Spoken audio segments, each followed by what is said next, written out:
జరిగిన దాంట్లో 2 నిమిషాలు రిపీట్ సార్. అరణ్యవాసానికి వెళ్ళారు. వారితో పాటు అనేక మంది ప్రజలు కూడా వాళ్ళని అనుసరించినారు. ధర్మం యొక్క వైభవం అట్లా ఉంటుంది. ధర్మం వలన వాళ్ళు అందరి సంతోషాన్ని చూరగొన్నారు, అందరి యొక్క మన్ననలను చూరగొన్నారు. మరి ఇది దుర్యోధనుడు చేసినటువంటి కుట్ర వల్లనే ఈ విధంగా జరిగింది అని చెప్పేసి వాళ్ళు అందరూ కూడా వాళ్ళని అనుసరించినారు. కానీ ధర్మరాజు వారిని వారించినాడు. ఎందుకంటే మేము అరణ్యాల్లో తిరుగుతాం కాబట్టి ఆహారము ఇదంతా కూడా కందమూలాలు ఇవన్నీ కూడా తినాలి కాబట్టి మీరు వస్తే మేము అన్నం పెట్టలేము మీ అందరికీ కూడా, కాబట్టి దయచేసి వెనక్కి వెళ్ళండి అని చెప్పేసి వెనక్కి పంపడం జరుగుతుంది. అయినప్పటికీ కూడా కొంతమంది బ్రాహ్మణులు అతని వెంట వెళ్తారు. అతను వెళ్ళినప్పుడు అతను వారిని కూడా వాదిస్తారు. ఎందుకంటే మేము విధివశాత్తు జరిగినటువంటి అనేక కార్యక్రమాల వల్ల ఈరోజు ఈ అరణ్యవాసం అనేటువంటిది వచ్చింది. ఎందుకంటే విధిని ఎదిరించడం అనేటువంటిది ఎవరి చేత కాదు. విధిని ఎదిరించడం అనేటువంటిది జరిగితే ఇంక భగవంతుని యొక్క ఎగ్జిస్టెన్స్ అవసరమే లేదు, ఇంకేం అవసరం లేదు. కాబట్టి విధిని ఎవరు కూడా ఎదిరించలేరు. ఇప్పుడు మనకి శరీరానికి రోగాన్ని ఎట్లా ఎదిరించలేము. ఏం చేసినా కూడా రోగం వస్తుంది, ఖచ్చితంగా ఏదో ఒకటి వస్తుంది. మృత్యుదేవత అంటుందంట, ఎందుకమ్మా నన్ను తిట్టుకుంటారు మృత్యుదేవత అంటే, ఏం లేదులేమ్మా నిన్నేం ఎవరు తిట్టుకోరు, అనేక రోగాలు వచ్చి వాళ్ళు చచ్చిపోతారు, వాళ్ళు నిన్నెందుకు తిట్టుకుంటారు ఊరుకో అని చెప్తుంది. ఆయన ఏడుస్తుందంట, నన్ను తిట్టుకుంటారు కదా చచ్చేటప్పుడు, ఈ మృత్యుదేవత ఇట్లా చేసింది అంటారే, అట్లా ఎట్లా స్వామి అంటే, వాళ్ళకి అనేక కారణాలు ఉంటాయిలే చనిపోవడానికి, నిన్నేమి తిట్టుకోరులే, నువ్వు కన్నీళ్ళు ఎన్ని గారిస్తే అన్ని కారణాలు ఉంటాయి, అన్ని కారణాలు ఉంటాయి వాళ్ళు చనిపోవడానికి అని చెప్పేసి అట్లా పోయి యాక్సిడెంట్ కావడము, ఇట్లా తగులుకోవడము, అంటువ్యాధులు తగులుకోవడము, ఏదో ఒకటి తగులుకోవడము, ఏదో ఒక వ్యాధి తగులుకోవడము, ఇట్లా జరిగి ఏదో ఒక రకంగా వాళ్ళు చనిపోతారు, కాబట్టి నిన్నేం అనుకోరులే అని చెప్పి చెప్తుందంట. అట్లా ఈ విధంగా వాళ్ళని నేను వాళ్ళకు బ్రాహ్మణులకు అన్నం పెట్టలేకుండా పోతున్నాను అనేటువంటి బాధపడతాడంట. అవన్నీ విధివశాత్తు జరిగినటువంటివే, అది అందరికీ తెలిసినటువంటి విషయం. ఎటువంటి వాడైనా విధికి తలొగ్గాల్సిందే, తలొగ్గుకుంటే కష్టం. కాబట్టి అలాంటివన్నీ కూడా విధివశాత్తు జరిగినాయి. కానీ ఈరోజు మీకు అన్నం పెట్టలేకుండా పోతున్నాను నేను, నాకు అదే బాధగా ఉంది అని చెప్పేసి అనేకంగా చెప్తే వాళ్ళు ధర్మరాజుకు ఉద్బోధ చేస్తారు. ఎందుకంటే ఆయన మానసికమైనటువంటి రోగాల వల్లనే శరీరం ఎప్పుడూ కూడా మనకు రోగాలు పాలవుతుంది. శరీరానికి మానసికమైనటువంటి దాని నుంచే రోగాలు వచ్చేది. మనకి మానసికమైనటువంటి ఆలోచన, మానసికమైనటువంటి అంటే అధర్మ రకాలైనటువంటి కర్మలు, అధర్మం చేయడము, ఇట్లాంటి కర్మల ద్వారానే మనకు ఏమవుతుంది, మానసికమైన రోగాలు వస్తాయి. ఆ మానసిక రోగాల వల్ల శరీరం కూడా ఏమైపోతుంది, నశించిపోతుంది. ఈరోజు చాలామంది కారణమేమి, ఇప్పుడు మొన్ననే ఒక సర్వేలో తేలినాయంట. ఇప్పుడు కొంతమంది వీళ్ళు ఊహించుకొని వాళ్ళు తెచ్చుకుంటా ఉన్నారు అని చెప్పేసి ఆరోగ్య సమస్యలన్నీ కూడా ఊహించుకొని తెచ్చుకోవడం అనేటువంటిది ఎక్కువైపోయింది. అట్లా ఊహించుకొని తెచ్చుకొని ఎక్కువైపోయింది అని చెప్పేసి దానికి భయపడకుండా ఉండాలి. కాబట్టి మనము మానసికంగా దృఢంగా ఉండాలి ఎప్పుడు కూడా. శారీరకంగా వీక్గా ఉన్నా కొంతమంది మానసికంగా ఎంత దృఢంగా ఉంటారు చెప్పండి. ఇప్పుడు రమణ మహర్షిని తీసుకోండి, ఆయన మానసికంగా ఎంత దృఢంగా ఉంటాడు, శారీరకంగా ఏం లేదు, ఆయన ఇట్లా నూకితే పడిపోతాడు కింద, కానీ ఆయన మానసికంగా ఎంత దృఢంగా ఉన్నాడు. కాబట్టి ఆ మానసికంగా దృఢంగా ఉండడానికి భగవంతుడు ఏం చెప్పినాడంటే, మనము ఖచ్చితంగా జ్ఞానాన్ని సంపాదించాలా. ఎప్పుడైతే జ్ఞానం ఉండేటువంటి వాడు దేనికి భయపడు. ఆ జ్ఞానాన్ని ఆ సాంఖ్యయోగంలో చెప్తాడు ఆయన. ఆ బ్రాహ్మణుడు చెప్తాడు ధర్మరాజుకు, శోకించవలసినటువంటి దానికి శోకించబడకుండా ఉండేవాడే పండితుడు అని చెప్తాడు. శోకింపదగని వానికి శోకిస్తూ ఉంటాడు కొంతమంది, వాడు పండితుడు కాదు. శోకింపదగని వానికి శోకింపడట. కాబట్టి శోకింపదగని వానికి ఆ పండితుడు అని పిలుస్తారు. అంటే మనము శోకించాల, కానీ వాడు శోకించాడు అనమాట. కొన్ని దాంట్లోకి మనం శోకిస్తాం. వ్యాధి వచ్చిందంటే శోకిస్తాము, బంధం పోయిందంటే శోకిస్తాము, డబ్బు పోయిందంటే శోకం వస్తుందని. కానీ అవన్నీ కూడా తాత్కాలికమే, అవి శాశ్వతమైనటువంటిది కాదు. కాబట్టి వాడు శోకించాడు. సార్ ఒక ఎగ్జాంపుల్ ఎప్పుడు చెప్తా అంటాడు. ఎవరో ఒక దొంగ ఒక బంగారు కడియాన్ని కొట్టేసుకుని వచ్చినాడంట. కొట్టేసుకుని వస్తే అది అక్కడే పెట్టిందంట. వాడు దొంగ అక్కడే పెట్టేసి వెళ్ళిపోయినాడంట. సరే నెక్స్ట్ డే వచ్చి తీసుకుపోయినా ఎవడో ఎత్తుకుపోయినాడంట. అప్పుడు ఏం స్వామి రాత్రి బంగారు కడియం వచ్చింది మన ఆశ్రమంలోకి, పొద్దున్నే వెళ్ళిపోయిందంటే, ఎవడో ఉండేవాడు పెట్టిపోయింటాడు, తీసుకునేవాడు తీసుకుపోయింటాడు, నీకెందుకు బాధ అంత, లేనివాడు తీసుకుపోయింటాడు, నీకేమంత బాధ ఉరికి ఉండవు, మనమేమన్నా సంపాదించిందే, అది వాడు ఏదో పెట్టిపోయినాడు, పొద్దున్నే వాడు కొట్టేసుకొని మనకెందుకు అవన్నీ అని చెప్పేసి ఆ విధంగా శోకింపదగని వాడి గురించి శోకించకూడదు. మనం ప్రతిదాన్ని శోకిస్తాం. బంధం పోతే శోకిస్తాము, ఆ డబ్బు పోయినా శోకిస్తాము. ఈ విధంగా అనేకమైనటువంటి వాటికి శోకించడం వల్ల అశోచ్వాన్నస్య శోచత్వం ప్రజ్ఞావాదాంత భాషతే గతాసూన్ అగతాసూన్ నాను శోకింతి పండితాహ అంటాడు. ఏమయ్యా, శోకించదగని వాటికి శోకిస్తూ నువ్వు మళ్ళీ పండితుడిలాగా మాట్లాడుతున్నావు, ఏదేదో చెప్తున్నావు, పండితుడిలాగా మాట్లాడుతున్నావు, ఇది నీకు సరైందేనా అని అడుగుతాడు అర్జునుడిని శ్రీకృష్ణుడు ఫస్ట్ శ్లోకం అది. సాంఖ్యయోగంలో మొట్టమొదటి ఉద్బోధం చేస్తాడు ఆయన. అక్కడి నుంచి చెప్తాడు ఏ దానికి మనం శోకించాలా, ఈ దానికి మనం శోకించకూడదు అనేటువంటిది క్లుప్తంగా వివరించడం అనేటువంటిది జరుగుతుందన్నమాట. సో ఈ విధంగా మనము మానసిక దుఃఖానికి మూలము స్నేహం. చూడండి, ఈరోజు మానసిక దుఃఖానికి మూలం స్నేహం. ఆ స్నేహం వలన జీవుడు అశక్తుడై దుఃఖాన్ని పొందుతున్నాడు. ఎందుకంటే మనము ఈరోజు చూడండి, కలియుగంలో ధర్మం అనే మాటను వినడానికే ఇష్టపడడం లేదు. తెలుసలేదు, ఎవరికి కావాలా ధర్మం అంట, అట్లుండాలి. ఇప్పుడు ధర్మం అనేటువంటి మాటను వినడానికే ఇష్టపడడం లేదు. ఇంకా వాళ్ళు ధర్మాన్ని ఏం పాటిస్తారు? ఇప్పుడు మన ఇండియాలోనే తీసుకోండి, ధర్మంగా వ్యాపారం చేసేవాళ్ళు, ధర్మంగా ఉండేటువంటి వాళ్ళు 10% ఉంటారేమో, అంతే కదా. ఇంకా 90% అధర్మంగా ఉండేటువంటి వాళ్ళే. ఎందుకంటే ఒక్కొక్క కోరికను వాళ్ళు పెంచుకుంటూ పోయి అధర్మాన్ని కూడా పెంచేస్తా అన్నారు. ఎప్పుడైతే అధర్మం అనేటువంటిది పెరుగుతుందో భగవంతుడు ఉద్భవిస్తాడు, డెఫినెట్గా ఉద్భవిస్తాడు. అది పవిత్రాణాయ సాధూనాం వినాశాయ చతుర్థం ధర్మ సంస్థాపనార్థాయ సంభవామి యుగే ఖచ్చితంగా జరుగుతుంది అది. కాబట్టి మనము కలియుగంలో ఎంత చెప్పినప్పటికీ కూడా ఒక కోరిక ద్వారా ఆ కోరిక తీరకపోవడం వల్ల క్రోధం వస్తుంది. అది నాకు కావాలి అనేటువంటి మోహం అనేటువంటిది ఉంటుంది. నాకే చెందింది అని చెప్పేసి అహం అవుతుంది. నాకు గాక ఇంకొకరు చీరితే దాన్ని మత్సరం అంటారు, అదే అసూయ. మనకు గాక ఇంకొకరు చీరింది అనుకోండి ఆ కోరిక, దాన్ని మత్సరం అంటారు. అందుకే కదా ధర్మరాజు మీద అసూయ ఎందుకు?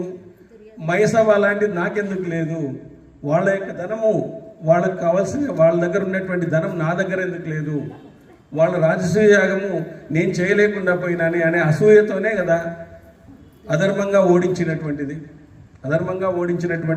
అదే కదా. ధర్మరాజు మీద అసూయతోనే పాండవులందరినీ వాళ్ళు కుట్ర పన్ని ఓడించినారు.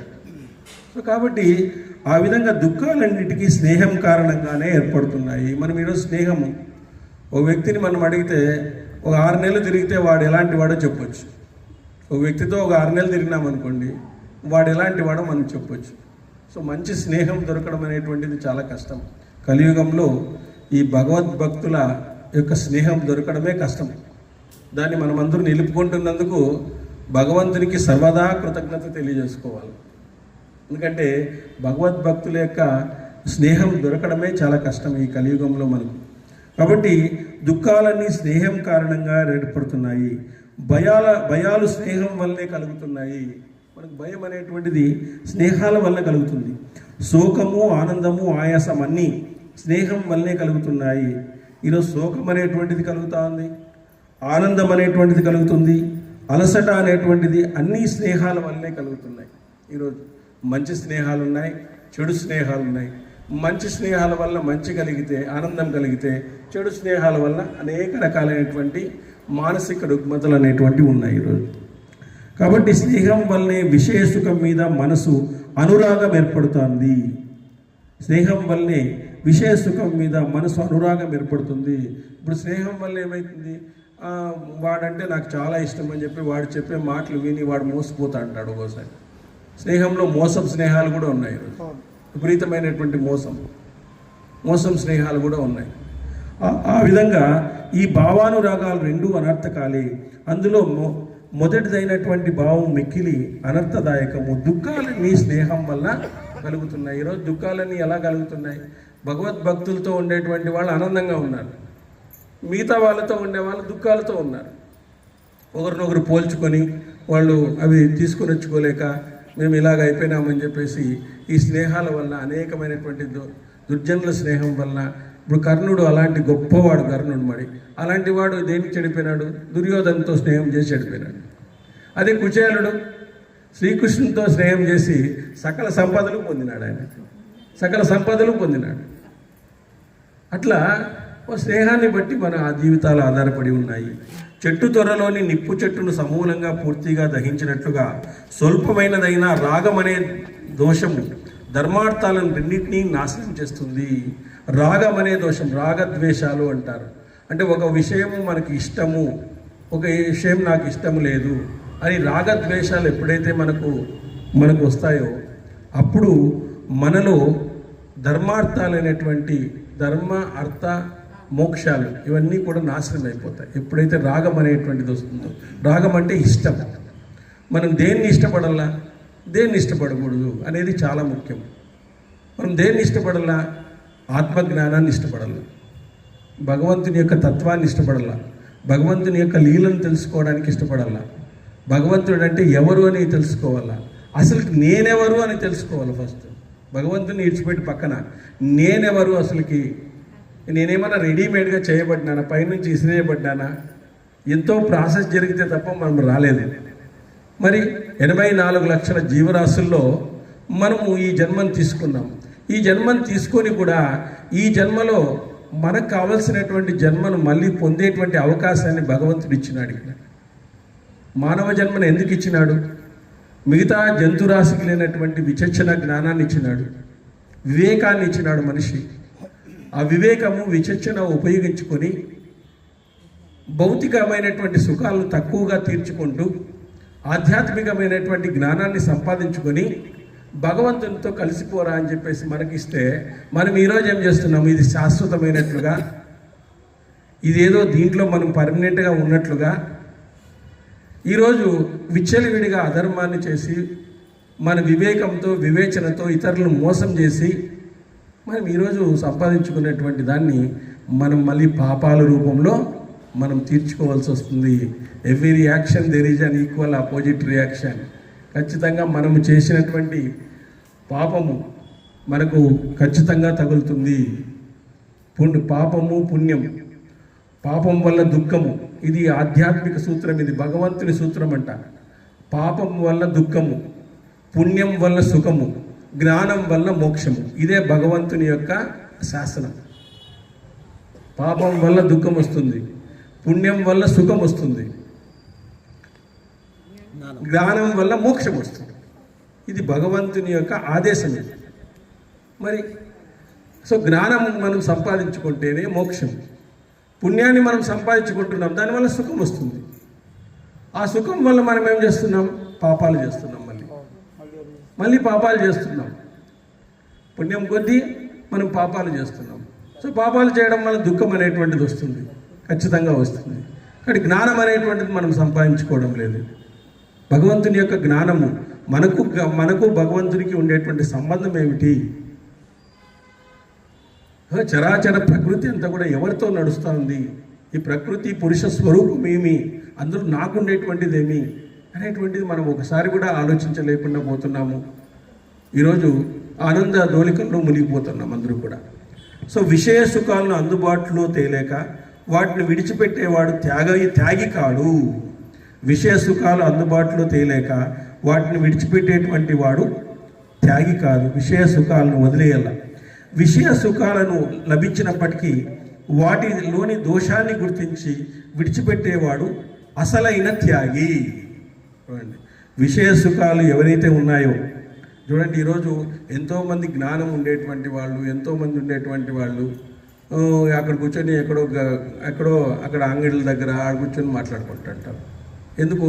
ఒక భగవద్గీతనో ఒక భాగవతమో వినొచ్చు కదా, లేదా చెప్పొచ్చు కదా వాళ్ళకి అవకాశం ఉంటే. విషయ సుఖాల గురించి మాట్లాడుతుంటారు. నువ్వేం కిరాణా తెచ్చుకున్నావు, నువ్వేం చీరలు తెచ్చుకున్నావు, నువ్వేం టీవీ తెచ్చుకున్నావు, నువ్వేం కారు తేవాలనుకుంటున్నావు, ఫ్యూచర్లో కారు తెచ్చేటప్పుడు నువ్వు ఉండాలి కదా, అసలు చెప్పాలి ఒకసారి. కాబట్టి అదేం తెచ్చుకున్నావు, ఇదేం తెచ్చుకున్నావు అని చెప్పేసి అడిగేటువంటి దానికంటే మనలో ఇంత చైతన్యం ఇస్తున్నటువంటి లోపల మనలో ఉండేటువంటి చైతన్యాన్ని గురించి కొద్దిగా తెలుసుకున్నా. భగవద్గీతలో అదే అంటాడు, నేను ఎన్నోసార్లు చెప్తుంటాను, స్వల్పమల్పస్య ధర్మస్య త్రాయతో మహతో భయాత్ అంటాడు. 2వ అధ్యాయంలోనే చెప్తాడు. అంటే స్వల్పమల్పస్య ధర్మస్య అంటే కొద్దిగా ధర్మము చేసినా కూడా నీకు ఘోరమైన సంసార సుఖం నుంచి నేను నశింపచేస్తాను అంటాడు. ఘోరమైనటువంటి నా సంసార సుఖం నుంచి నేను నిన్ను నశింపచేస్తాను అని చెప్పేసి అర్జునుడితో చెప్తాడు ఆ మాట. మరి ఆయన భగవంతుడు చెప్పిందే కదా, అది ఎవరో చెప్పింది కాదు. విష్ణు సహస్రనామం భగవంతుడు ఉండగా చెప్పినటువంటిది. ఎవరు? భీష్ముడు. ఇది భగవంతుడే చెప్పినటువంటిది. దాన్నే మనం నమ్ముకోకపోతే ఎవరు నమ్ముతాం ఇప్పుడు చెప్పండి? భగవంతుడు చెప్పింది నమ్ము, డాక్టర్ చెప్పింది నమ్ముతాం. మళ్ళీ సాయంత్రం టీ తాగకూడదంటే టీ తాగేది మానేస్తాం. వైద్యో నారాయణో హరి, ఆయనే భగవంతుడు, ఆయనతో కూడా చెప్పిస్తానండి, సరిగా తినొద్దురా, షుగర్ వస్తుంది, ఎక్కువ చక్కెర తినొద్దు, ఎక్కువ ఉప్పు వేసుకోవద్దు, 40 ఏళ్ళ తర్వాత అన్ని తగ్గించు. ఇవి డాక్టర్ ఎవరి రూపంలో? నారాయణ రూపంలోనే చెప్తున్నాడు ఆయన. కానీ మనమేం చేస్తాము? పాటించే వాళ్ళు పాటిస్తారు, పాటించుకున్న నువ్వు షుగర్ ఎక్కువైనప్పుడు మళ్ళీ పోతారు. చెప్తే ఆ రోజు చెప్తే నీకు షుగర్ ఎక్కువైందని, సరే మాత్రలు వాడు అని చెప్పి ఆయన పెద్ద లిస్టు రాసిస్తాడు, అయిపోయాయి. అట్లా అయిపోయింది ఈరోజు. కాబట్టి అసలైన త్యాగి అటువంటి వాడే వైరాగ్యాన్ని పొందగలడు. మనసులో దేని పట్ల వైరం లేకుండా బంధ విముక్తుడవుతాడు. మనసులో దేని పట్ల మనకు విరాగం అనేటువంటిది అవసరం లేదు. ఏదన్నా ఇష్టపడినప్పుడు అతిగా ఇష్టపడము చేయకూడదు. ఏదన్నా దుఃఖపడినప్పుడు విపరీతమైన దుఃఖంగా బాధపడడం అది చేయకూడదు. అది చేయకూడదు. నీకు సుఖం వచ్చిందనుకో దుఃఖపడంతే. ఈ సుఖము శాశ్వతంగా ఉంటుందని చెప్పలేము. ఆ సుఖం మళ్ళీ టర్న్ అవుతుంది. సుఖం అనేటువంటిది ఎప్పుడు దుఃఖం అనే కిరీటాన్ని పెట్టుకునే వస్తుందంట. దుఃఖం అనే కిరీటాన్ని పెట్టుకొని వస్తుంది అంటాడు రమణ మహర్షి. సుఖం వచ్చిందంటే నెక్స్ట్ దుఃఖం వస్తుంది నీకు ఖచ్చితంగా. సుఖం వచ్చినప్పుడు విపరీతంగా తినేస్తావు, మళ్ళీ వ్యాధులు వస్తాయి, అప్పుడు దుఃఖం కలుగుతుంది. అదే కదా సేమ్. కాబట్టి సుఖం వచ్చినప్పుడు దుఃఖం అనేటువంటి కిరీటాన్ని పెట్టుకునే వస్తుంది.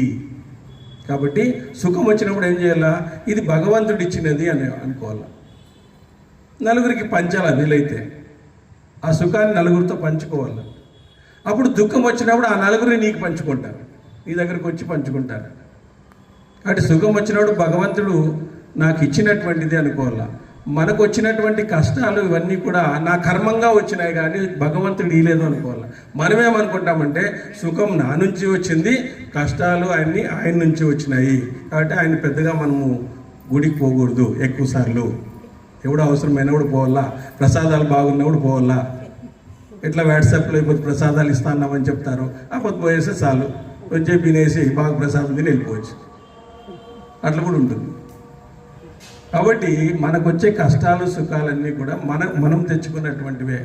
ఎప్పుడు మనం డిపాజిట్, ముందు చేసిన డిపాజిట్. మనకు వచ్చినటువంటి సుఖము ఆయన ఇచ్చినటువంటిది అని చెప్పుకోవాలి. మనమేమనుకుంటామంటే మన సుఖము నేను క్రియేట్ చేసుకోండేది, మన కష్టాలు అవన్నీ కూడా భగవంతుడు యాలోనప్ప ఇక్కడ 4 శనివారాలు చేస్తే ఇవాళ చాలా ప్రాబ్లం అయిపోయింది నాకు, రోజు చేస్తాను, ఏదో వద్దప్ప ఇంక భగవంతుడు వేరే గుడికి పోదామని చెప్పి ఇంకో గుడికి పోయేది. ఆంజనేయ స్వామి గుడికి పోయిన తర్వాత వెంకటేశ్వర స్వామి గుడికి పోయేది. ఇట్లా అయిపోయింది, మన వ్యాపారం అయిపోయింది. ఇట్లా ఒక గుడిని మార్చి ఇంకొక గుడికి పోయేది. యా గుడిని మార్చినా యా దేవుడు ఏం చేయలేదు. నీ కర్మకు నిన్ను కర్మలు తట్టుకునే విధంగా భగవన్ నామస్మరణ కాపాడుతుంది.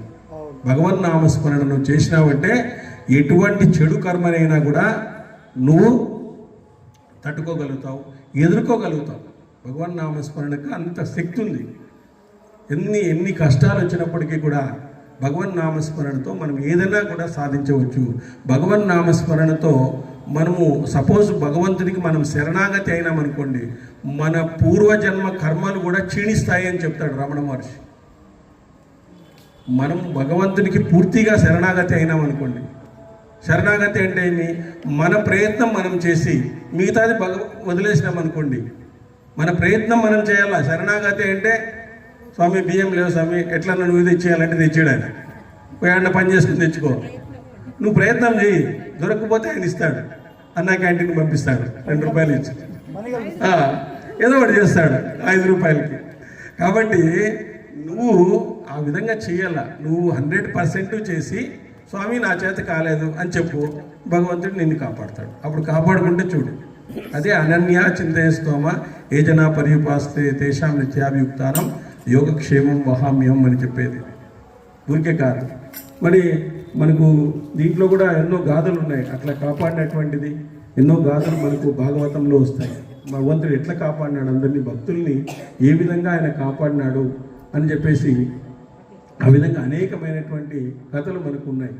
కాబట్టి అలాంటి కథలను మనం వినడం వల్ల ఏమవుతుందంటే మానసికంగా దృఢమవుతాం. మన ప్రయత్నం లోపం లేకుండా చేస్తాం. ఏది కూడా మన ప్రయత్నం లోపం లేకుండా మనం చేయాలి. ఆ ప్రయత్నం లోపం లేకుండా నువ్వు చేసినప్పుడు నీ శక్తి చాలదు కొన్ని దాంట్లో నువ్వు అచీవ్ చేయడానికి. భగవంతుని యొక్క శక్తి కూడా చాలా అవసరం. అప్పుడు భగవంతుడు తన శక్తిని కూడా ఇస్తాడు, ఖచ్చితంగా ఇస్తాడు. ఇప్పుడు కొన్ని వ్యాధులు వచ్చినప్పుడు మనం చేయాల్సినటువంటి ప్రయత్నం మనం చేయాలి. వ్యాధి వచ్చిందని ఊరికే ఉండకూడదు, చూపించుకోవాలా, ఏదో చేయాలా, అంతా చేయాల్సిందే. కానీ నీ శక్తి చాలేదనుకోండి, భగవంతుడు ఇంకో రూపంలో నీకు అందిస్తాడు. కాబట్టి ఇక్కడ అందువల్ల మిత్రుల పట్ల ధనరాశుల పట్ల కానీ ఆసక్తి ఉండకూడదు. చూడండి, మిత్రుల పట్ల కానీ ధనరాశుల పట్ల కానీ ఆసక్తి ఉండకూడదు. మిత్రుల పట్ల ఆసక్తి ఉండకూడదు అంటే చెడు మిత్రుల పట్ల, చెడు మిత్రులు ఉంటారు, చెడు సహవాసాలు ఉండేటువంటి వాళ్ళు ఉంటారు. అలాంటి వాళ్ళ పట్ల, తర్వాత ధనరాశుల పట్ల ఆసక్తి ఉండరాదు. ఆసక్తి అనేటువంటిది ఉండరాదు. ఎందుకంటే ధనరాశులు మనకెందుకు, సంతృప్తిగా జీవించడానికి ఎంత అవసరమో అంతే. సంతృప్తిగా జీవించడానికి మనం ఎంత అవసరమో అంతే. ఈరోజు మనం ఏం చేస్తున్నాము, విపరీతంగా సంపాదించి పిల్లలకు పెడుతున్నాము. పిల్లలు సోమరిపోతులు అవుతున్నారు, వాళ్ళకి డబ్బు వాల్యూ తెలియడం లేదు. మనం 10 రూపాయలు ఖర్చు చేయాలంటే ఆలోచిస్తాము. మన కొడుకులు 100 రూపాయలు ఖర్చు చేయాలంటే పెద్దగా ఆలోచించడం లేదు. వాళ్ళు ఆలోచించడం లేదు. వాళ్ళకి 100 రూపాయల విలువ తెలియదు. వాళ్ళకి 10 రూపాయలతో సంబంధం. ఈరోజు కొడు టిక్ టిక్ టిక్ కొడు పంపించేసే, అంతే, అయిపోయాయి. ఆ పక్క నుంచి పక్క కొట్టేసాయి, ఎంతన్నా పోకుండా ఎంత కూడా అడగరు వాళ్ళు. హోటల్లోకి పోతే ఎవరన్నా లోపలికి పోతే మనం ఎంత అని అడుగుతాం, ఎంత దోశ ఎంత. నేను అడుగుతాను కదా, 5 స్టార్ హోటల్కి పోయినా ఎంత దోశ చెప్పు, లేకుంటే ఇది క్యాటలాగ్ మేము చూసుకొని తింటాము. ఇంకా మా దగ్గర ఎంత ఉందో అంత. కొన్ని హోటల్కి నేను రానని చెప్పినాను, ఇట్లా హోటల్ బయటికి పదా అని చెప్పినాను. వాడు 150 ఎందుకు ఇవ్వాల, మా ఇంట్లో ఉన్న దోశ ఉన్నట్లే ఉంది అది. కాబట్టి మనము రోజు చూసుకోవాలా. అప్పుడు పిల్లలకి వాళ్ళకి ఏమైతుంది, ఓహో మా తండ్రి ఈ విధంగా ఇచ్చేస్తున్నాడని వాళ్ళకి కలుగుతుంది. ఓ మనం కూడా ఖర్చు పెట్టకూడదు, ఇట్లా బార్గెయిన్ చేయాలా, కొన్ని చోట్ల బార్గెయిన్ చేయాలా, కొన్ని చోట్ల ఏదో ఒకటి చేస్తా ఉండాలి, ఊరికే ఉండకూడదు. తిట్లు మాదిరి ఎంత చెప్తే అంత చెప్పి తీసుకుని వస్తే అదేమైతుంది లాస్ట్కి. కాబట్టి మనము పిల్లలకి అవి నేర్పించాలి. ఈరోజు పిల్లలు అది లేదు. విపరీతమైనటువంటి శాలరీస్ రావడం వల్ల వాళ్ళకి ఇష్టానుసారము క్రెడిట్ కార్డు తీసుకోవడము, దాన్ని ఇది చేయడము, విపరీతంగా ఇదవుతా అన్నారు, ఖర్చు అవుతా అన్నారు. కాబట్టి తన శరీరం పట్ల కూడా ఆసక్తిని జ్ఞానము చేత నివారించుకోవాలి అంటాడు. శరీరం అనేటువంటి చూడండి, శరీరం అనేటువంటిది జ్ఞానము చేత పట్ల కలిగిన ఆసక్తిని జ్ఞానము చేత నివారించుకోవాలి. జ్ఞానం ఎప్పుడైతే వస్తుందో శరీరం అనేటువంటిది మనకు మామూలు వస్తువు అయిపోతుంది. శరీరాన్ని చక్కగా ఉంచుకోవాల్సిందే, శుభ్రంగా ఉంచుకోవాల్సిందే, కానీ దాని పట్ల ఆసక్తి ఉండకూడదు. ఎందుకు ఆసక్తి ఉండకూడదు? ఆసక్తి ఉందనుకోండి, ఇంక శరీరానికి మనం ఏమేమో చేసుకునేకపోతాం. ఏమేమో చేసుకునేకపోవడం అనేటువంటిది జరుగుతుంది. ఆ శరీరం అనేటువంటిది ఎప్పుడైనా కాలిపోతుంది, ఎప్పుడైనా ఈరోజు ఇంట్లో రేపు మట్లో, అంతే. దానికి రెండే డెఫినేషన్, ఇంట్లో ఉంటావు మట్టిలో ఉంటావు, రెండే తప్ప ఏమీ లేదు. అంటే ఆ విధమైనటువంటి ఆసక్తిని వదులుకోవాలి అని చెప్తుంది. తామరాకు మీద నీరు అంటదు. జ్ఞానులు, యోగులు, శాస్త్రులు, జితేంద్రియులు వీరి మీద ఆసక్తి అనేది ప్రభావాన్ని చూపదు. చూడు, జ్ఞానులు ఉన్నారు, యోగులు ఉన్నారు, శాస్త్రజ్ఞులు ఉన్నారు, జితేంద్రియులు ఉన్నారు, అంటే ఇంద్రియ జ్ఞానాన్ని, ఇంద్రియ నిగ్రహాన్ని కలిగినటువంటి వాళ్ళు ఉన్నారు. వీరి మీద ఆసక్తి అనేటువంటిది తన ప్రభావాన్ని చూపరు. వాళ్ళు ఎవరు కానీ ఈ శరీరం మీద పెద్దగా వ్యామోహం అనేటువంటిది లేదు. శరీరాన్ని మామూలుగానే వాళ్ళు చూడడం అనేటువంటి జరిగింది. కాబట్టి రాగానికి వశమైన వాడు కామం చేత ఆకర్షించబడతాడు. రాగం అంటే ఇష్టం. ఏదైతే ఇష్టం అవుతుందో అది కోరికగా మారుతుంది. దాని చేత కోరిక పుడుతుంది. దానివల్ల తృష్ణ వృద్ధి చెందుతుంది. తృష్ణ అన్నిటికంటే పాప ప్రవృత్తిని కలిగిస్తుంది. ఆశ, నాకు కానే కావాలా వస్తువు అని చెప్పేసి ఆశ కలుగుతుంది. తృష్ణ అది నిత్యము మానసిక ఉద్వేగాన్ని కలిగిస్తుంది. నిత్యము మానసిక ఉద్వేగాన్ని కలిగిస్తుంది. మనిషికి ఉద్వేగాలు అంటే ఎమోషన్స్ అంటారు. వాటిని ఎమోషన్స్ని మనం కంట్రోల్లో పెట్టుకోవాలి. ఎమోషన్స్ కంట్రోల్లో పెట్టుకోకపోతే లోపల ఎంజైమ్స్ ఊరుతాయి. సెరటోనిన్ అనేటువంటిది ఒకటి ఉడుతుంది. అది ఊరింది అనుకోండి, నీకు ఇంబ్యాలెన్స్ అయిపోతుంది. మైండ్ ఇంబ్యాలెన్స్ అయిపోతుంది. మానసిక ఒత్తిడి ఉంటే కనుక అది ఇంబ్యాలెన్స్ అయిపోతుంది. అదే నువ్వు అందరితోనూ బాగా మాట్లాడినావు అనుకో, బాగా మంచిగా ఉన్నావు అనుకో, డోలపైన అని ఊరుతుంది. ఆ డోలపైన అనేది మనకు మంచి చేస్తుంది అన్నమాట. ఇట్లా ఎంజాయ్ సైన్స్ ప్రకారం తీసుకున్నా, అది నువ్వు సైన్స్ ప్రకారం తీసుకున్నా కూడా అదే విధంగా ఉంటుంది. కాబట్టి మనం మానసికోద్వేగాన్ని కలిగిస్తుంది. అధర్మముతో ఘోరమైన పాప పరంపరలోకి నెట్టుతుంది. ఎందుకంటే మనం రాగానికి వశమైన ఇష్టము అన్నప్పుడు అది ధర్మానికి సంబంధించింది అయితే మంచిదే, అధర్మానికి సంబంధించింది అయితే దానివల్ల నీకు పాపం అనేటువంటిది కలుగుతుంది. ఘోరమైన పాప పరంపరలోకి వెళ్ళిపోతావు నువ్వు. కాబట్టి రాగము, ద్వేషము, ఈ రెండు రాగద్వేషాలే మనిషిని ముంచేస్తాయి. రాగము, ద్వేషము, ఇష్టాలు. ఆ ఇష్టాలే ఈరోజు ముంచేస్తున్నాయి. విపరీతమైనటువంటిగా అందరినీ ముంచేస్తున్నాయి. వాళ్ళతో వీళ్ళతో కంపేర్ చేసుకోవడము, ఈ విధంగా చేయడం వల్ల విపరీతమైనటువంటి మానసిక ఉద్వేగానికి గురి అవుతున్నారు. మానసిక అసమతౌల్యానికి గురై వాళ్ళు ఈరోజు ప్రాణాల మీదకి తెచ్చుకుంటున్నారు. ఈరోజు డాక్టర్స్ కూడా ఏమీ చేయలేకుండా పోతున్నారు కొన్ని కారణాలు. అసూయ, విపరీతమైనటువంటి అసూయ ఉండడము, విపరీతమైనటువంటి ఎంత బుద్ధివంతులైనా ఈ తృష్ణను విడువ సఖ్యం కాదు. ఎంత బుద్ధివంతులకైనా శరీరం నశిస్తున్న ఈ తృష్ణ మాత్రం నశించదు. తృష్ణ నశించదు. ఇంకా శరీరంతో నేనేమో చేయాలా అంటానే ఉంటారు. ఎంత ఇదైనా కూడా వాళ్ళు వదలరు. కాబట్టి ఈ తృష్ణ ప్రాణాంతకమైన రోగం. ఇది రోగాన్ని తెచ్చిపెడుతుంది. ఇది చాలా రోగాన్ని తెచ్చిపెడుతుంది. దీన్ని విడిచిన వాడికే సుఖం లభిస్తుంది. నువ్వు ఆ తృష్ణ ఎప్పుడైతే ఉంటుందో నీకు మొత్తం నీ జీవిత కాలం అంతా దుఃఖమే. తృష్ణను వదిలేసినావు అనుకో, ఆశ వదిలేసినావు అనుకో, అప్పుడు నీకు సుఖం లభిస్తుంది నీకు. కాబట్టి ఆ తృష్ణ అనేటువంటి దాన్ని మనం పెంచుకోకూడదు. కాబట్టి ఆశను మనం అదులో పెట్టుకోవాలి. మానవుల శరీరాంతర్గతంగా ఉండే తృష్ణకు ఆద్యంతాలు లేవు. కాల్చిన ఇనుపు గుండు వలె ఇది ప్రాణాలను నాశనం చేస్తుంది. కాల్చిన ఇనుపు గుండు వలె ఇది, అది ఎవరి మీద కన్నా పడింది అనుకో వాళ్ళు నాశనం అయిపోతారు. కాల్చిన ఇనుపు గుండు అదే విధంగా అది ప్రాణాలను నాశనం చేస్తుంది. తల నుంచి పుట్టిన నిప్పు వల్లనే నశిస్తుంది. అదేవిధంగా వశము తప్పిన మనస్సు గల మానవుడు సహజంగా తనలో నుంచి పుట్టిన లోభం చేతే నాశనం అయిపోతాడు. కామ, క్రోధ, లోభ, మోహ, మదమాశ్చర్యాలు ఇవి పట్టుకున్నాడంటే వాడు నాశనం అయిపోతాడు. ఎలాంటి వాడైనా కూడా నాశనం అయిపోతాడు. ఎటువంటి గొప్ప పండితుడైనప్పటికీ కూడా స్థితప్రజ్ఞత కలిగిన వాడే పండితుడు. మోహానికి వశం కాని వాడే పండితుడు. పండితుడు అంటే శాస్త్రాధ్యయనం కాదు ఇక్కడ చెప్పిండేది. దేనికి శోకించాలో దేనికి శోకించకూడదో కరెక్ట్గా నిర్ణయించుకునేటువంటి వాడే పండితుడు అని చెప్తాను భగవద్గీతలో. దేనికి శోకించాలో మనము? ఆత్మజ్ఞానం లేదని శోకించాలా, ఈరోజు భగవన్ నామస్మరణ చేయలేదని శోకించాలా, ఈరోజు నేను భగవంతుని గురించి 4 విషయాలు తెలుసుకోలేకుండా పోతున్నానని శోకించాలి. కానీ మనం దేనికి శోకిస్తున్నాము? విలాసాలు కావాలని శోకిస్తున్నాం, భౌతిక సుఖాలు కావాలని శోకిస్తున్నాం, అధికారం కావాలని శోకిస్తున్నాం. ప్రపంచంలో నీకు రాసిపెట్టి ఉంటే 10,000 కోట్ల దేవతలు అడ్డొచ్చినా కూడా అది నీకు జరుగుతుందన్నమాట. నీకు రాసిపెట్టి ఉంటే, నీకు ఏదైనా రాసిపెట్టి ఉందనుకోండి, ఒక 10 రూపాయలు రావాలని చెప్పేసి. ఒకసారి గల్ఫ్ కంట్రీస్లో ఒకడు హైదరాబాద్లో ఓ 15 లక్షలు తీసుకొని గల్ఫ్ కంట్రీస్కి వెళ్ళిపోయినాడంట.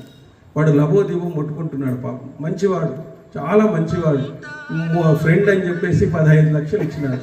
15 లక్షలు ఇస్తే వడ్డీ కూడా ఇస్తానులే అన్నాడు. సర్లే ఇస్తూలే అని చెప్పేసి ఊరికే ఉన్నాడు. పాపం ఆయన కొన్ని ఏండ్లు గడిచిన తర్వాత ఒకరోజు ఆయనకి గల్ఫ్ కంట్రీస్ నుంచి ఫోన్ వచ్చిందంట, మీకు 50 లక్షలు పంపిస్తున్నాను, నేను ఆ రోజు 15 లక్షలు తీసుకున్నాను, బిజినెస్లో లాస్ అయిపోయింది నాకు, తర్వాత చిన్న బిజినెస్ అంతా చేసుకొని నేను బాగా ఉన్నాను, ఇప్పుడు మీరేమనుకోద్దండి, నేను ఇన్ని రోజులు మీకు కనబడలేదు, 50 లక్షలు పంపిస్తున్నానని చెప్పేసి ఆయన అక్కడి నుంచి 50 లక్షలు పంపించినాడు. మరి వాడిని గట్టి సొమ్ము కాబట్టి నిలబడింది, గట్టి సొమ్ము కాబట్టి వచ్చేసింది అనమాట. అట్లా మనకు రాసిపెట్టి ఉంటే అది వస్తుంది, ఈరోజు కాకపోతే రేపైనా కూడా మనకు రాసిపెట్టి ఉంటే వస్తుంది. కాబట్టి ప్రాణులందరికీ మృత్యువు వలన భయం ఉన్నట్లుగా ధనవంతులందరికీ రాజు వలన భయం. ఎందుకంటే ట్యాక్స్ వేస్తాడు ఆయన. నీటి వలన భయం, ఏం వరదలు వచ్చి కొట్టుకుపోయింది అనుకో అట్లా. నిప్పు వలన భయం, షార్ట్ సర్క్యూట్ అయిందనుకో షాప్లో అయిపోయా, 2 లక్షలు 3 లక్షలు సరుకంతా ఇది అయిపోతుంది. దొంగ వలన భయం. వీళ్ళే 4 ధర్మానికి మిత్రులు. వీళ్ళే మిత్రులు.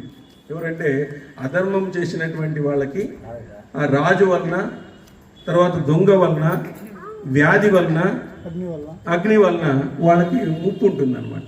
ఖచ్చితంగా ముప్పు ఉంటుంది. అధర్మంగా ఉండేటువంటి వాళ్ళు అనుకుంటారు, మేము అధర్మంగా బాగా సంపాదించినాము, అంతా బీరువాలోనే ఉంది, ఏం ప్రాబ్లం లేదంటే ఒకరోజు ఐటీ వాళ్ళు ఇంటికి వస్తారు, అంతా బీకుతారు బయటికి. ఐటీ వాళ్ళు వస్తారు, ఇన్కమ్ ట్యాక్స్ వాళ్ళు వస్తారు, మొత్తం బీకేస్తారు. లేదా దొంగ వస్తాడు, నువ్వు బాగా ఎగ్జిబిట్ అయినావు కాబట్టి లోపలికి వస్తాడు, ఎత్తుకుపోతాడు. లేకుంటే రోగం వస్తుంది, రోగం వస్తే 20 లక్షలు 30 లక్షలు ఐసీయూకే ఇవ్వాలని చెప్తారు, అంత అయిపోయా. వాడు ఒక రోగానికి 20 రోగాలు ఉన్నాయని చెప్పేస్తాడు, మొత్తం అంతా తీసేసుకుంటాడు. సో రాజు వలన, దొంగ వలన, రోగం వలన మనకు ధర్మానికి అధర్మంగా సంపాదించింది ఏ రోజుకైనా కూడా ధర్మాత్ములకే చేరుతుందంట. మళ్ళీ వెంకటేశ్వర స్వామి అదే చెప్పేది, నువ్వు ఎంతన్నా అధర్మంగా సంపాదించిన ఉండిలో వేయరా, దాన్ని మళ్ళీ ధర్మాత్ములకే పట్టుకుపోయి ఇస్తాను నేను. అది నా శపథం. నువ్వు వేస్తూ ఉండాల్సిందే, నువ్వు అధర్మం చేయాల్సిందే, నా హుండీలో నిండాల్సిందే. నాకు తెలుసు నువ్వు అధర్మం చేసే వేస్తాను, మళ్ళీ వాళ్ళకి పంపిస్తాను నేను. ఏదో ఒక రూపంలో వాళ్ళకే పోతుంది మళ్ళీ. కాబట్టి నేను చూడండి, లక్ష్మీదేవి ఒకసారి అడుగుతుందండి వెంకటేశ్వర స్వామిని, స్వామి నేను ధనవంతులుగా అందరినీ చేస్తాను అంటే, నేను ఎవరినైనా ధనవంతులుగా చేస్తాను అంటే, అప్పుడు వెంకటేశ్వర స్వామి అంటాడంటే, ఏమంటాడంటే, నువ్వు ఎవరినన్నా ధనవంతుగా చెయ్యి, వాడిని మొత్తం తీసుకునే బాధ్యత నాదే. వాడు అధర్మంగా ఉంటే వాడిని లూటీ చేసేస్తాను. అది సరస్వతీదేవి అడిగిందంట, స్వామి జ్ఞానం సంపాదిస్తే ఎట్లా? జ్ఞానం మాత్రం తీసుకోండి, నేను తీసుకునేది. ఎందుకంటే అతను చనిపోయిన తర్వాత ఎక్కడైతే నిలిపినాడో అక్కడి నుంచి వాడు పుడతాడు.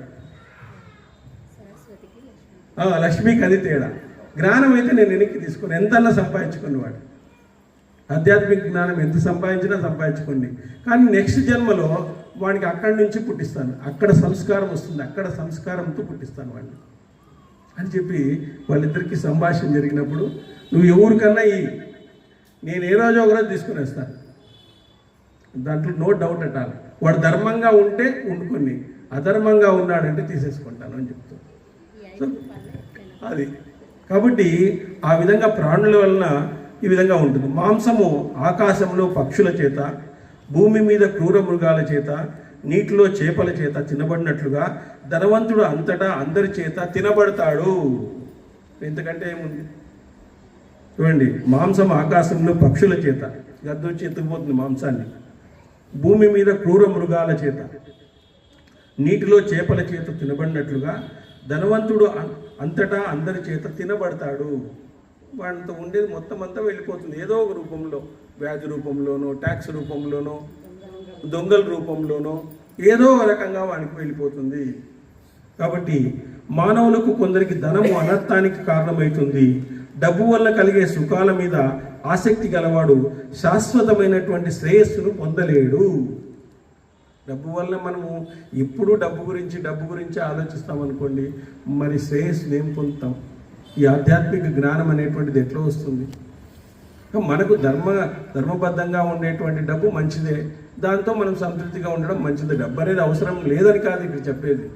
మరీ అత్యాశ ఉండకూడదు, మరీ దురాశ ఉండకూడదు, మరీ ఒకరిని కొట్టి సంపాదించకూడదు, ఒకరికి బాధ పెట్టి సంపాదించకూడదు అని చెప్తుండేది భగవంతుడు.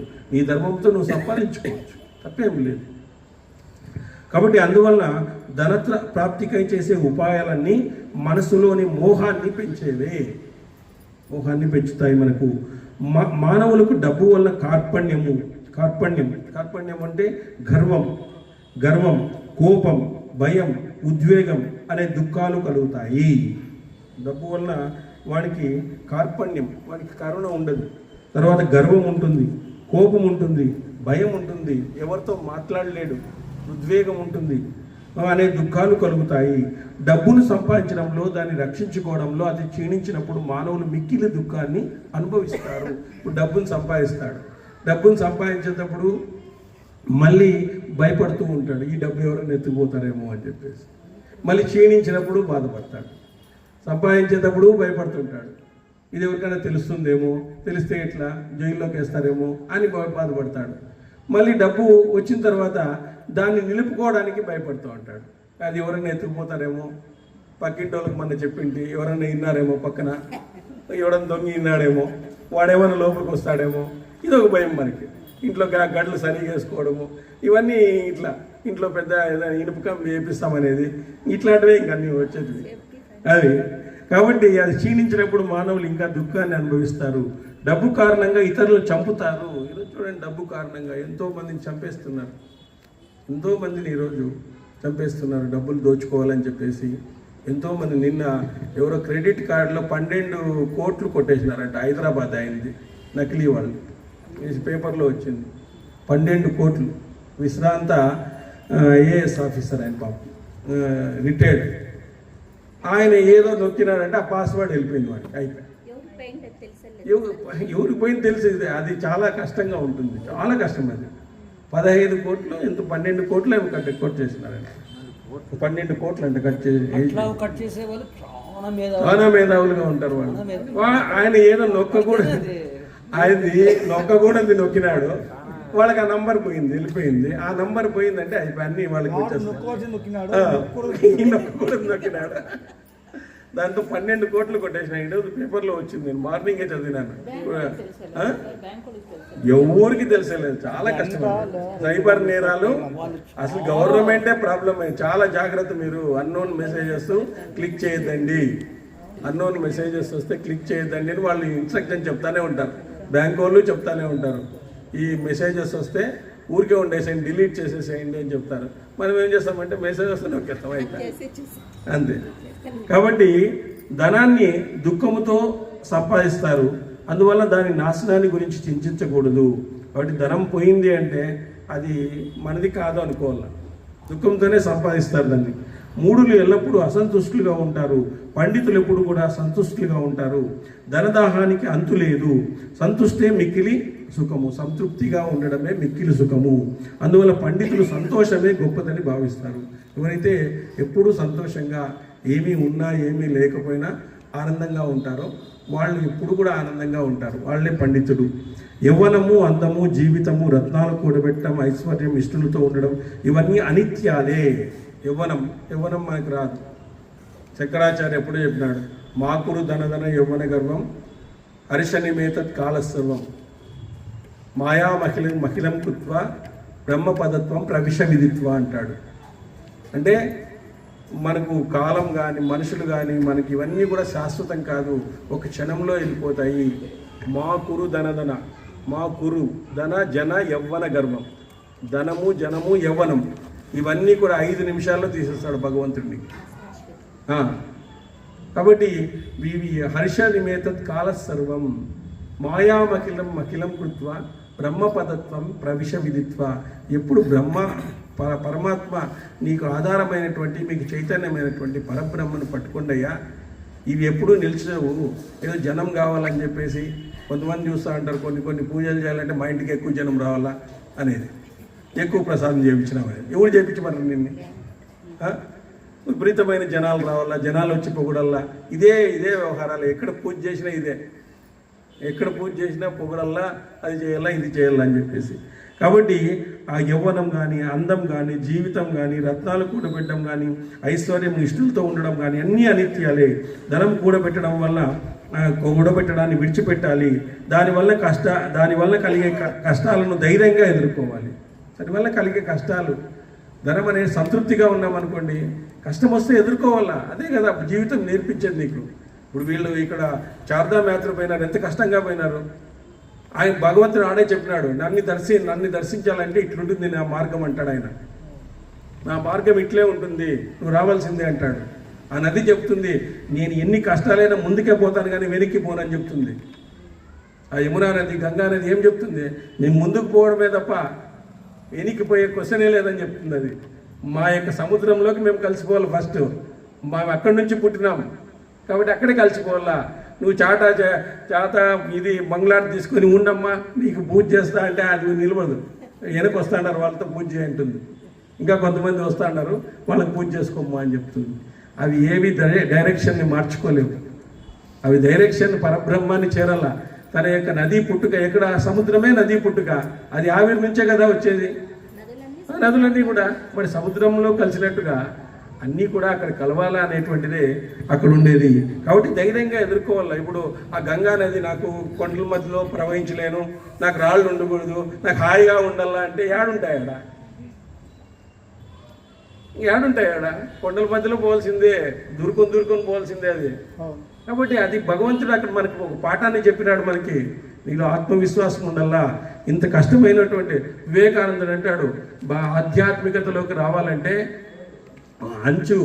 ఆ కత్తి అంచు మీద ఉండేటువంటి చూపుడుగా ఉందే దాని మీద నడవడం వంటిది అంటాడు ఆయన.